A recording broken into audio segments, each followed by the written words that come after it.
Tony, how are you? Can you hear me? Good. Can you hear me? Yeah, I can hear you. How are you? Forgive me for calling a few minutes early. Oh, no problem. I just Excellent. got back from the gym actually, so right, good timing. Where are you? I'm in Chicago. Oh, okay, great. I'm glad you guys have the gyms open. Yeah, we've had them open. I came because I'm from the area, so I came back here a month ago, from LA. So I'm kind of staying till the rest of the year with family and Good everything. for you, man. Good for Yeah, you. it's the industry's kind of very slow right now. I can do things remote like this, so it's better to be around family in these kind of situations than not. Chicago's one of my favorite cities, so God bless you. There you go. Where are you at? I'm in LA at the moment. Okay, how is everything there? Because I know a month ago was kind of it was like the second wave coming again, and things were It's still tight. I go out for grocery surprise or a voiceover session, stuff like that, and right back home. yeah. Got two cats, staying in touch with family. That's good. And I've been able to work throughout this whole. Well, that says a lot. I've been speaking to actors, writers, directors, and it's things are limited, but if you're able to do some things, that's really good. Yeah, it is. It's a blessing for sure. Yeah, absolutely. Last time I saw you was actually at the premiere out in LA of Candy Corn. Yeah, another Midwest creation. Mm-hmm. That's right. So we spoke. I remember you were heading into the theater, and you were gracious enough to give me an interview. You had your popcorn and drink with you, and I remember that. Yeah, that's right. It was fun. So I'm glad we get to talk again. Without rushing this time. That's right. Yeah. Let me know if you're short on time or anything. So okay. You're my last of the day. So perfect. The cool thing about this movie right away that struck me is one thing about your career that I've always been amazed and impressed at. Whether you had leading roles or not, and you've done tons of projects with a lot of supporting work.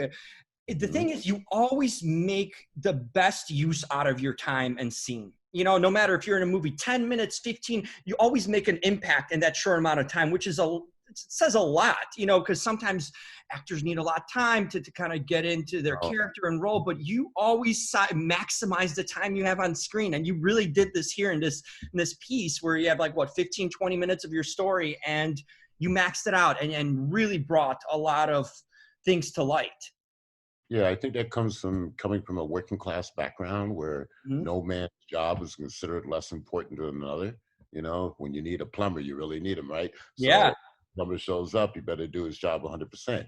So I think, coming from that proletariat background, I think that's what makes me realize that every human life is important and story worth being told. No question. And it's also the humility having that you don't need to be the face of the film. You don't need to have all the screen time to make an impact and tell a story too. No, it's all about telling a story. And a story is a collective of personalities. So there is no one piece to that puzzle that's more important or less important than anybody else. And also, I think it comes from my theater training as well, because that's my first love. And when you study at a conservatory, you're taught how to build a character from the ground up. First, how to walk. How is his walk different from the last? How he talks. What is his motivation? What is his super objective? What he wants. So you have that in play, you're good to go.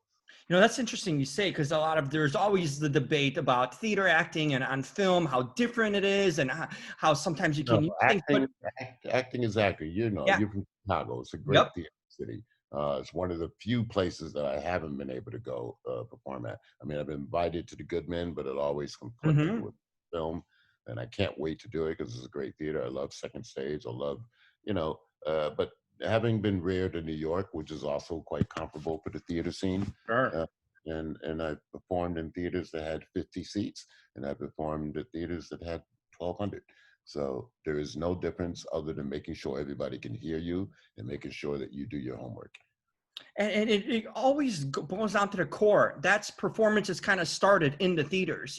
That's where the core of it, because it's easy to sometimes have, the camera in front of you and makeup, all these things kind of done for you. But the theater, you need to naturally embody everything and bring it to life. Absolutely. Hold on one second. Alexa.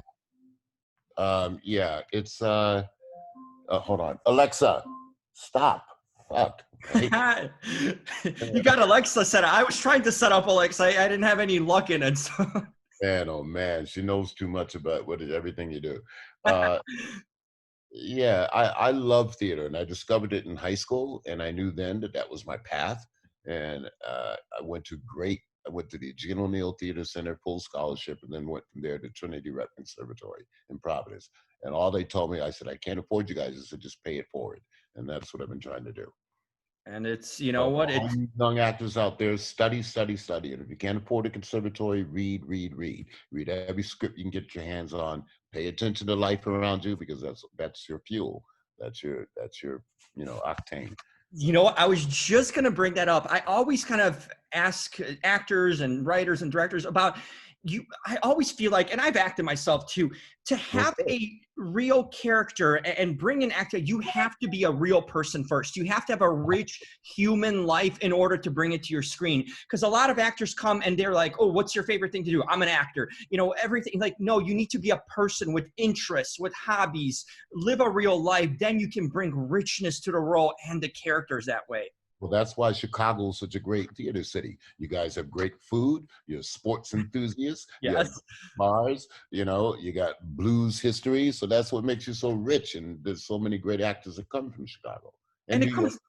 comes, New York too. It comes natural that way. The more you can embrace real humanity into your roles and your real life experiences, then it becomes easier to portray characters because you've experienced them in real life.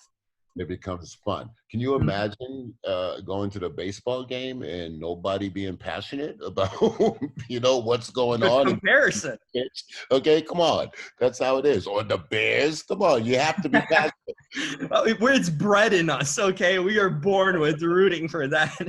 You have to root for yourself, though, is what I'm trying to tell the young Hmm. actors there.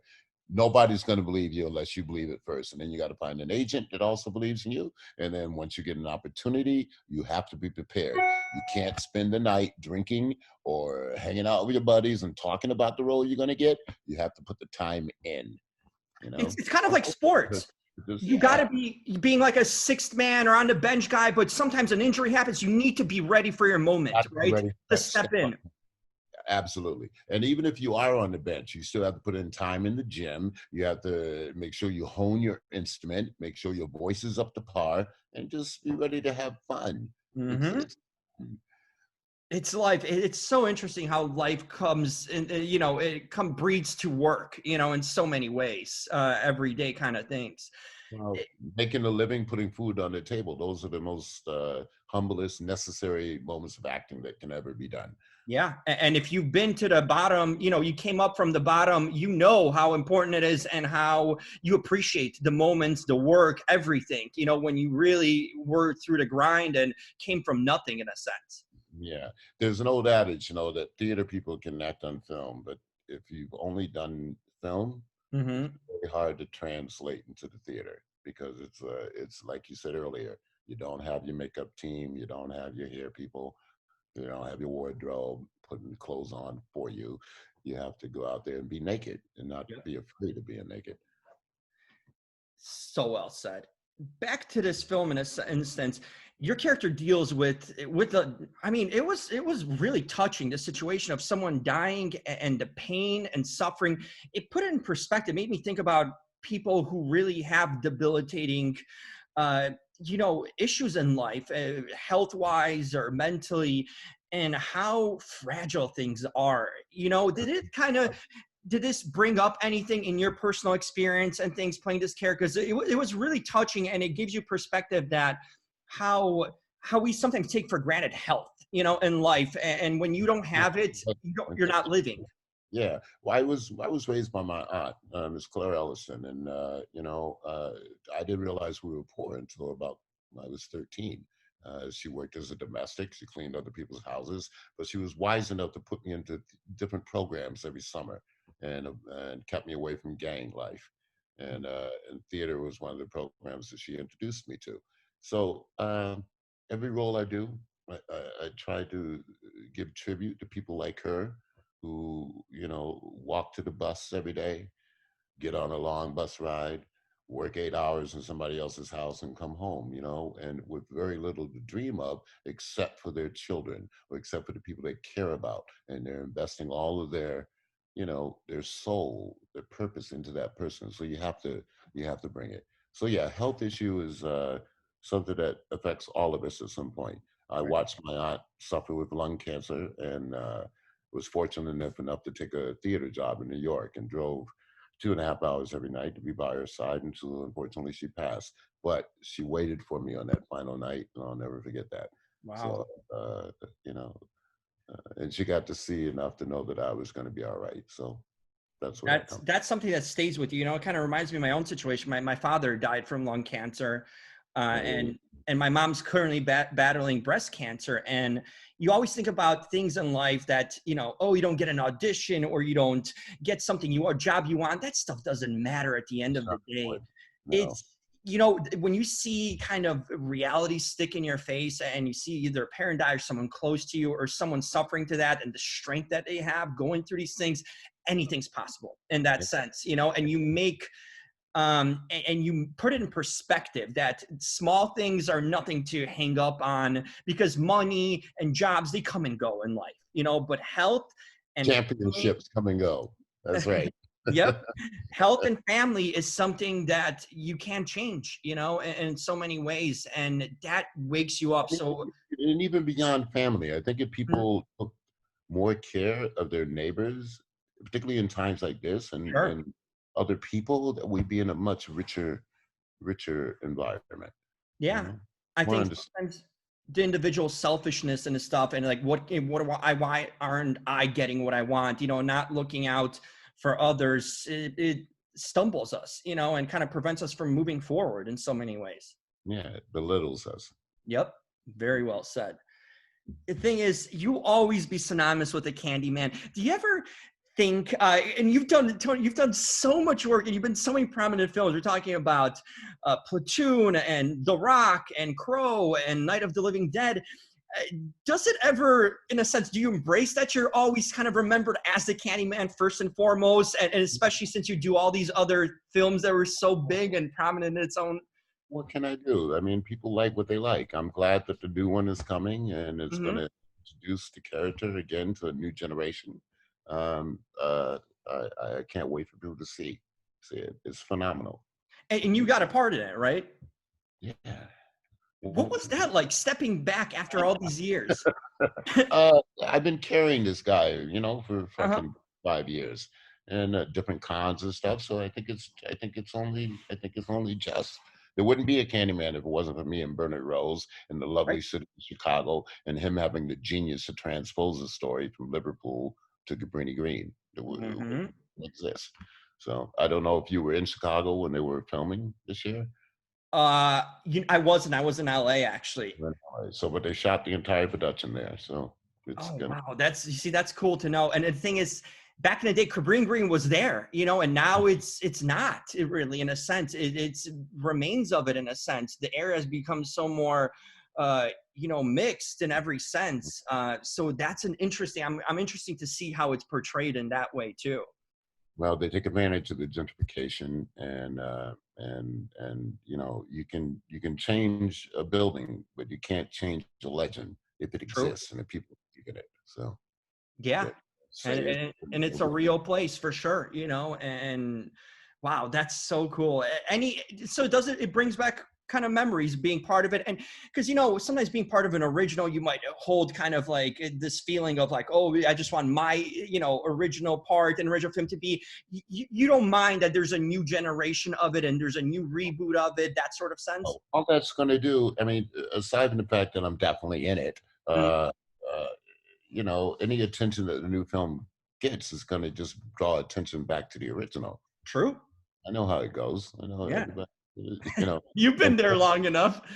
Leonard Rose and I, we collaborate constantly. So Mhm. he won't let me tell you too much, but we got a big surprise for you guys. There you go. I'm looking forward to it.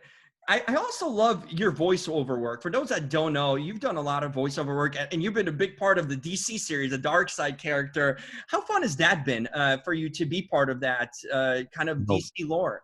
voice over work is the hardest aspect of this business to get involved in. When my kids were little, all they watched were Disney cartoons. I tried my best to get one of those so they could think I was hip. It didn't work Mhm. out. finally I got the Fallen. And that took years to get. Once you get it and you're in the cycle, it's access, availability, and relationships. Yep. And you've got to be ready for the opportunity. But it's fun, and it appeals mostly to kids, which makes me excited. It's a whole nother generation. So I I, just finished working on Masters of the Universe this week. We have a series on Netflix coming up soon. oh, I'm excited. Play a dragon named Slyrak. So it's a good, I can't complain. Particularly in these times, we've been able to record from home. SAG just needs to raise the minimum on voiceover work. They get away with a lot, but hopefully that'll be It's addressed. kind of, in a sense, to the outside world, it's kind of the forgotten medium, because you just watch it and expect, like, just see the characters on screen, but you don't know there's actual voices behind it. And I feel like so much of we watch is based on voiceovers, so they're just as important as an actor that you see on screen. Absolutely. And more actors that you see on screen are clamoring to be in a voiceover booth Right? because things slow down. I mean, we're at 90%, drop off rate this year. Wow. And it may never be the same once it returns. SAG just raised the minimum requirement for health insurance and almost $30,000 a year. That's going to wipe out all the young actors that are moving up that have to supplement their income with, Mm. additional jobs like bartending and waiting, which are non-existent right now. So it's going to be very interesting. That's a concerning thing. Now, when you look at the landscape in that sense, how times have changed, what do you kind of foresee the future? Because things are not going to be the same, at least until there's a vaccine. And even then, things might never return to the old normal. How do you kind of foresee? Is there more concerns for you, or maybe Yeah, hope? I'm a foodie, man. I'm concerned about losing a lot of mom and pop restaurants. I don't want Mhm. to just go to big chain restaurants. I like the uniqueness of ethnicity and people bringing heart to the food that you're not going to get if all we got is no offense, but an Olive Garden. Right. And I'm concerned because I know how important training is and going to a good school. And I'm concerned about if you're an acting student, you got to be able to be face to face with your partner so you can do scene study. You can't do it virtually. You can't do it through a Zoom meeting. And I'm concerned about the effect that's going to have on the future generation of actors because you can't just show up in New York, Chicago, LA with no concept of training whatsoever just because you think you have a pretty face or a Oh, nice that's smile. gonna get lost real quick. That's gonna be an eye-opening thing when you get to those towns. Hello, you've been there. Hmm. You got to be prepared, and I'm concerned about um, the lack of training. This period is because most conservatory programs are only 2 years long. Right. And they ship you out. So we're going to lose a whole generation, and then it's going to be tougher to get into the unions because the union rates are going to go up because they're going to try to protect the members they have. But never take no for an answer because even when I was a young actor, we didn't have the internet. I had to hustle, go around to all the agents on 57th Street, ride the elevator, slip my resume under each and every. Hmm. I had a system, and if I didn't hear from them 3 weeks later, I'd be doing it again. So kids are gonna have to figure out how to get their hustle on in order to be That's seen. that determination. You got to keep at it. That's the thing, that's being kind of just pushing and pushing until you hear a yes. Sometimes people get easily discouraged. Oh, I send that, I didn't hear back. Or even with jobs, whatever it is, it's like, oh, I applied, never heard back. That persistence, that's what matters. Dedication and chutzpah, fortitude. Hmm.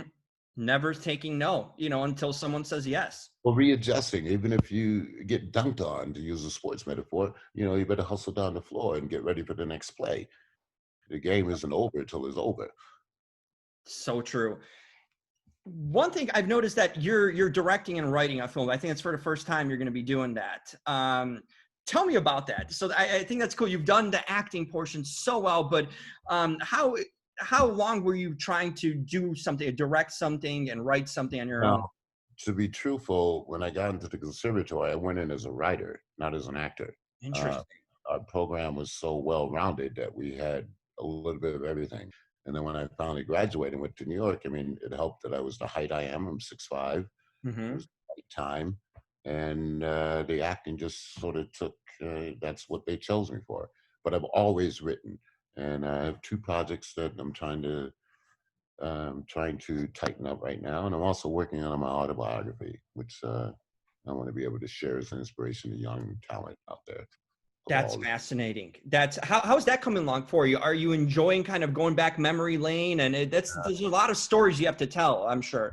I do. I'm trying to categorize it by each film, which will take Mm. me to a different location and a different feeling, things that were going on in my life. I just want to, share that not everybody has to be born rich to be successful.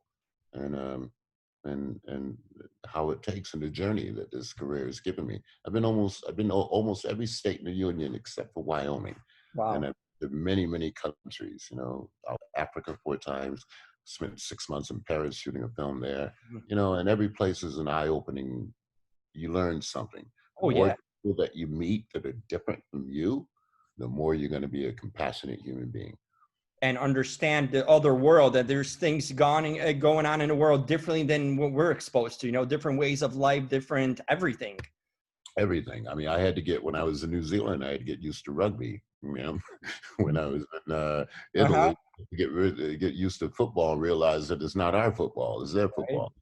So Yeah, no, I feel like as much exposure as you can get to other cultures around the world, if you have an opportunity, like go for it. That's a life learning lesson, and it just builds your character. I grew up in Europe as a kid. I grew up in Poland. My oh, mom's Polish, oh, so I always hold that. I always hold it near and dear to me, and still a lot of things in my life I kind of base it on.